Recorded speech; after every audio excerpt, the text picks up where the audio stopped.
नमस्कार। आज हम जानेंगे तीसरे श्लोक का अर्थ। श्लोक तीसरा।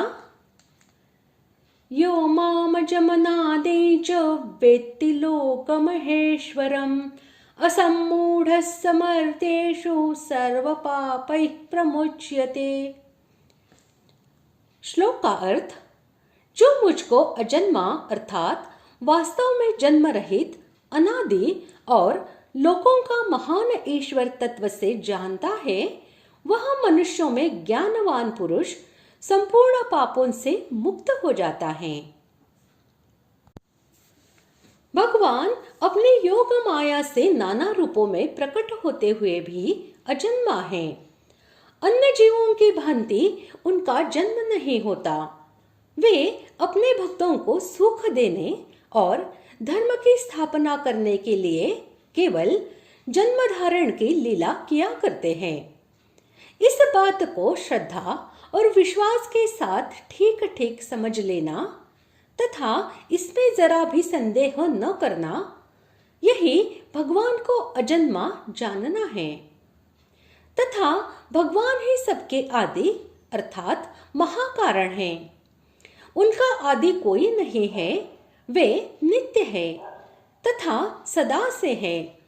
अन्य पदार्थों की भांति उनका किसी काल विशेष से आरंभ नहीं हुआ है। इस बात को श्रद्धा और विश्वास के साथ ठीक ठीक समझ लेना भगवान को अनादि जानना है। एवं जितने भी ईश्वर कोटि में गिने जाने वाले इंद्र, वरुण, यम, प्रजापति आदि लोकपाल हैं, भगवान उन सबके महान ईश्वर हैं। वे ही सबके नियंता, प्रेरक, कर्ता, हर्ता, सब प्रकार से सबका भरण पोषण और संरक्षण करने वाले सर्वशक्तिमान परमेश्वर है। इस बात को श्रद्धा पूर्वक संशय रहित ठीक ठीक समझ लेना भगवान को लोकों का महान ईश्वर जानना है। ऐसे पुरुष को मनुष्यों में असम्मूढ़ यानी ज्ञानवान बतलाकर जो यह कहा गया है कि वह संपूर्ण पापों से मुक्त हो जाता है, इसका अभिप्राय यह है कि भगवान को उपर्युक्त प्रकार से अजन्मा, अनादि और लोक महेश्वर जानने का फल दिखलाने के लिए ऐसा कहा गया है। अभिप्राय यह है कि जगत के सब मनुष्यों में जो पुरुष उपर्युक्त प्रकार से भगवान के प्रभाव को ठीक ठीक जानता है, वही वास्तव में भगवान को जानता है, और जो भगवान को जानता है वही असम्मूढ़ यानी ज्ञानवान है। शेष तो सब सम्मूढ़ ही है।